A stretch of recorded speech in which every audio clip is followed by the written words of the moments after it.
عليكم ورحمة الله وبركاته. حبايب قلبي، ازيكم عاملين ايه؟ احنا النهارده في منطقة الاستاد عندي بابا المجال لجميع انواع الخضروات والفاكهة. عنده تشكيلة خضار وفاكهة في منتهى الجمال. هنا عنده المانجا السكري ب 40 جنيه، والله جميلة جدا وجامدة وحلوة، مش طرية ولا حاجة. انا دلوقتي هاخد منها دلوقتي.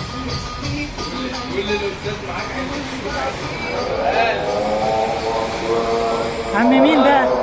ابو هشام. ابو هشام فاتح محل خضار وفاكهه، بابا المجال في شارع الاستاد.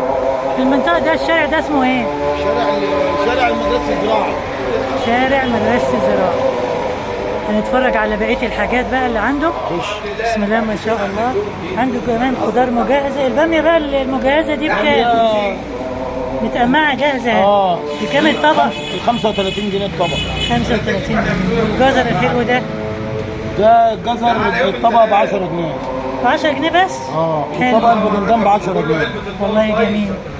طبق الباذنجان ده يعني كيلو ايه؟ نص كيلو ولا كيلو ايه؟ كيلو؟ ب 10 جنيه. حلو قوي. والبطاطا الكيلو بكام؟ البطاطا ب 15 جنيه. لا عد. والبصل؟ البصل ب 15. بخلي الناس بس تحللي. هنا عنده تشكيل التين اهوت، التين البرشومي في منتهى الجمال. وكام التين الحلو ده؟ التين ب 50. ده تين مطروح؟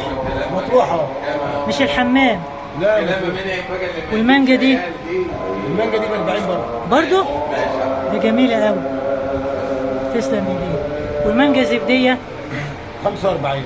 45 جنيه. والخيار الحلو ده؟ الخيار ب 15. اسعار حلوه، يعني اسعار فعلا هتنزل هي كده. ايوه. والفلفل؟ فلفل ب 15. الفلفل ب 15 جنيه. والعنب الاحمر ده؟ العنب ب 45. والاصفر؟ الاصفر ب 50. 50 جنيه. والبلح ده؟ البلح ب 60. 60 جنيه. والكريز؟ عنب كريز. عنب كريز عامل كام الاسمر ده؟ عامل 50. 50 جنيه. والتفاح المصري؟ التفاح عامل 60. وجوافه طلعت اهي، جوافه الفلاح. جوافه ب 50. بناتي ولا عاديه؟ لا جوافه بشايب بس. بشاير ب 50. وده عويس دي ولا؟ مانجا عويسه ب 70 جنيه. 70 جنيه. والله العويس طلع هنا اهوت سعرها حلو. امال دي ايه؟ نعومي ولا ايه؟ دي نعومه. واللي فوق دي زبديه؟ دي زبديه. وده عنب بناتي ودي كمثرى. كمثرى عامله كام؟ الكمثرى عامله 65. 65 جنيه. اللي عامل ريجيم بقى واللي بيدور على الصحه والمناعه والحاجات الحلوه دي يجي ياخد الكمثرى. والبطاطس؟ البطاطس عامله 15. 15 جنيه. والبصل ده زي اللي بره؟ هو البصل اللي بره، بس ده احسن شويه من اللي بره. هو البطاطس الحلوه دي 15. اه. البصل عندك هنا في منتهى الجمال ما شاء الله. امال ايه المانجا اللي هنا دي؟ دي مانجا مستويه. مستويه. عامله كام 20 جنيه الكيلو. معقول؟ والله. دي طب دي قطف يعني ولا واقعه؟ بنفرز واحنا شغالين. بنفرز واحنا شغالين. كيلو ب 20 جنيه. يعني اللي عايز يعمل عصير ولا حاجه يجي هنا عند الحاج ابو هشام، يجي ياخد من عنده اسعار في منتهى الجمال. وما قلناش على الكوسه الجميله دي. عامله كام الكوسه؟ الكوسه عامله 25. 25 جنيه. الكوسه كل يوم بتغلى عن يوم. ولسه. والليمون؟ الليمون عامل 30.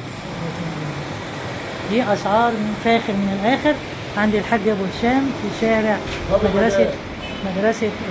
مدرسه الزراعه. باب المدارس. باب المدارس؟ باب المجال. المحل باب المجال. وكانت الاسعار وشوفنا الانواع والاسعار وحاجه جميله جدا جدا جدا. والى اللقاء في فيديو اخر جديد. لكم مني الف تحيه والف سلام والى اللقاء.